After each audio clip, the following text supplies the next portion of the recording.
Assalamualaikum warahmatullahi wabarakatuh. Nama saya Asyifa Diana Ramadhani dengan NIM 12480300135 dari Sosiologi semester 2 kelas D. Saya di sini akan menyampaikan analisis saya terhadap materi kelompok 8, yaitu tentang peradaban perkembangan Islam di Indonesia. Sebelum saya ingin mengapresiasi kelompok 8, karena materi yang disampaikan sudah terstruktur, poin-poinnya jelas, juga dapat dipahami. Nah, dalam materi ini kelompok 8 menyampaikan 4 poin utama, yaitu proses masuknya Islam ke Indonesia, penyebaran Islam di Indonesia, perkembangan Islam di Indonesia, serta pengaruh Islam dalam kehidupan masyarakat. Nah, poin-poinnya sudah sangat jelas, sudah sangat terstruktur, hanya menurut analisis yang saya lakukan, masih dapat dikembangkan lebih jauh. Terdapat 2 poin utama yang dari analisis yang saya lakukan dapat dikembangkan lebih jauh, yaitu tentang proses masuknya Islam ke Indonesia serta pengaruh Islam dalam kehidupan masyarakat. Nah, yang pertama dari proses masuknya Islam ke Indonesia, menurut saya materi yang disampaikan kelompok 8 ini sudah jelas, hanya saja dapat dikembangkan lagi. Poin pertama yang dapat dikembangkan kembali ada proses masuknya Islam ke Indonesia.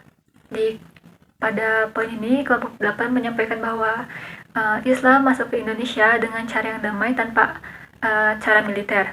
Nah, cara damai seperti perdagangan, pernikahan, pendidikan, seni budaya dilakukan untuk menyebarkan Islam di Indonesia.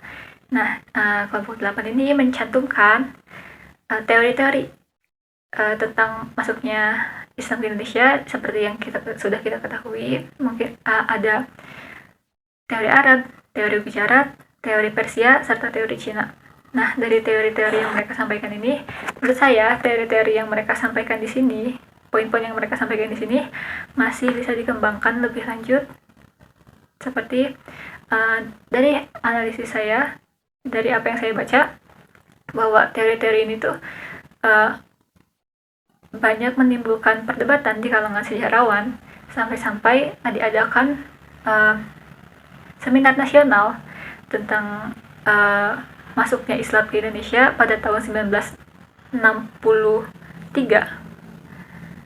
oleh para sejarawan. Nah, poin-poin yang mereka sampaikan di sini masih bisa dikembangkan, seperti pada teori Arab disebut bahwa Islam masuk ke Indonesia itu pada abad ke-7 Masehi melalui pedagang Arab langsung ke Indonesia.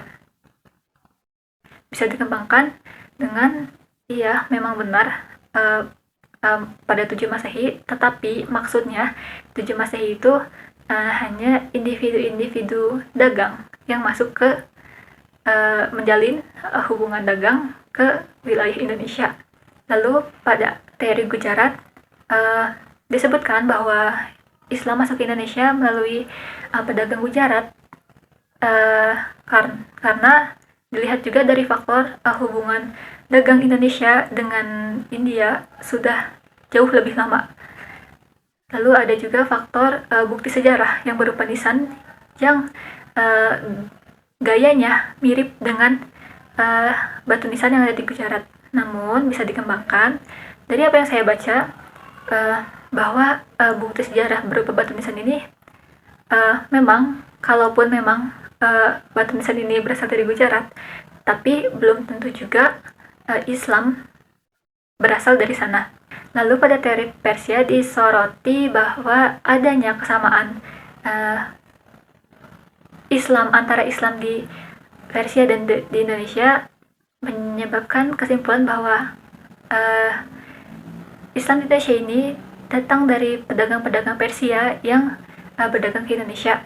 Lalu terakhir ada teori Cina, disebutkan bahwa teori ini lebih berfokus pada kontribusi masyarakat Cina. Dan kenapa? Karena ditemukan unsur-unsur budaya Cina pada unsur-unsur budaya Islam di Indonesia. Nah, bisa ditambahkan sedikit, menurut apa yang saya baca, bahwa teori Cina ini bukan menyampaikan bagaimana awal mula Islam di Indonesia melalui Cina, tetapi lebih ke kontribusi masyarakat Muslim Tionghoa dalam memberikan informasi tentang komunitas Islam ke masyarakat Indonesia. Sebenarnya pada materi kelompok 8 ini sudah disampaikan bahwa dari teori-teori yang disampaikan sebelumnya itu menunjukkan bahwa Islam itu masuk ke Indonesia itu dengan berbagai jalur dengan asal yang tidak tunggal. Nah, tetapi tidak dijelaskan lebih lanjut maksudnya seperti apa atau analisisnya seperti apa, maka bisa dikembangkan menjadi bahwa fakta masyarakat Arab pada saat itu menguasai jalur perdagangan, dan letak geografis Arab dan Indonesia itu jauh, jadi bisa dibilang bahwa pedagang Arab itu melalui dulu Persia, lalu melalui dulu Gujarat, dan Islam masuk ke sana lebih dulu, sehingga bisa saja pedagang Persia yang berdagang ke Indonesia menyebarkan Islam, atau pedagang Gujarat yang datang ke Indonesia menyebarkan Islam, tapi tetap awalnya tuh ada campur tangan orang Arab juga. Nah, bisa ditambahkan seperti itu dari analisis saya. Lalu selanjutnya ada tentang masuknya Islam abad ke-7 atau ke-13. Jadi menurut sejarawan, dari apa yang saya baca, abad ke-7 itu merupakan individu-individu dari pedagang-pedagang itu yang masuk ke Indonesia, dari pedagang Arab masuk ke Indonesia untuk utusan dagang untuk abad ke-13. Itu konteksnya adalah bahwa adanya orang-orang pribumi yang membentuk komunitas Muslim di Indonesia. Selanjutnya, poin selanjutnya yang menurut analisis saya masih bisa dikembangkan adalah poin keempat, yaitu tentang pengaruh Islam dalam kehidupan masyarakat. Nah, di sini juga terdapat 5 poin, yaitu yang pertama ada dalam aspek sosial. Dalam poin ini kelompok 8 menyebutkan bahwa ada konsep-konsep Islam seperti ukhuwah Islamiyah, ukhuwah Insaniyah yang diterapkan di masyarakat dan mempengaruhi masyarakat. Tapi dari analisis saya bahwa bisa ditambahkan bahwa apakah sikap persaudaraan ini atau sikap ramah manusia Indonesia kepada sesamanya ini datang pure dari saat Islam masuk, atau memang karakter manusia Indonesia itu sudah seperti ini, hanya saja pada saat Islam masuk lebih terarah dan berkembang seperti itu. Lalu selanjutnya ada dalam poin aspek politik dan pemerintahan. Di sini kelompok 8 menyebutkan konsep-konsep politik dan kepemimpinan Islam yang memengaruhi dasar-dasar hukum serta dasar-dasar seorang pemimpin menjalankan amanahnya di berbagai negara, termasuk di Indonesia. Nah, dari analisis yang saya lakukan, poin ini tuh masih bisa dikembangkan dengan memberi contoh gimana konsep-konsep ini, konsep-konsep Islam ini diterapkan di Indonesia. Misalnya seperti nilai-nilai Islam itu sebenarnya terkandung dalam Pancasila, dan Pancasila itu sebagai dasar negara sama sekali tidak bertentangan dengan nilai-nilai Islam. Lalu ada poin selanjutnya, ada dalam pengaruh Islam dalam aspek pendidikan. Di sini ditekankan bahwa Islam sangat mementingkan pendidikan.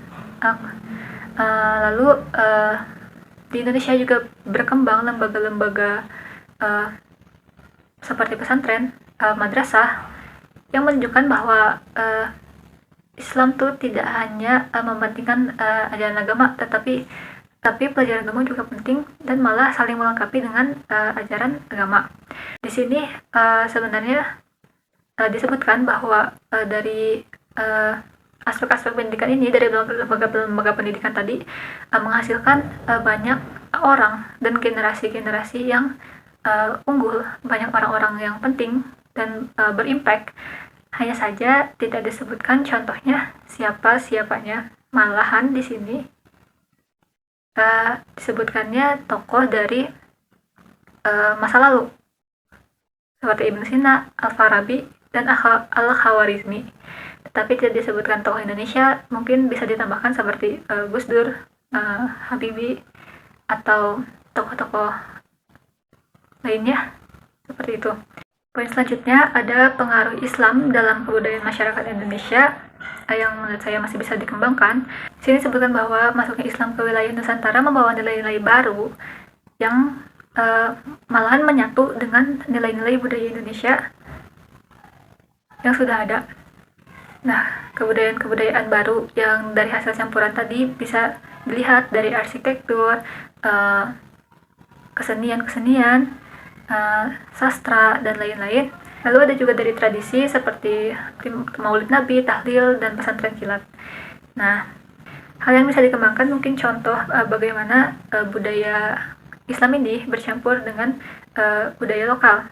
Misalkan pada arsitektur masjid, contohnya pada masjid di Demak itu atapnya berbentuk meru, yaitu kayak bentuk atap bertingkat gitu, dan itu merupakan akulturasi dengan budaya Indonesia.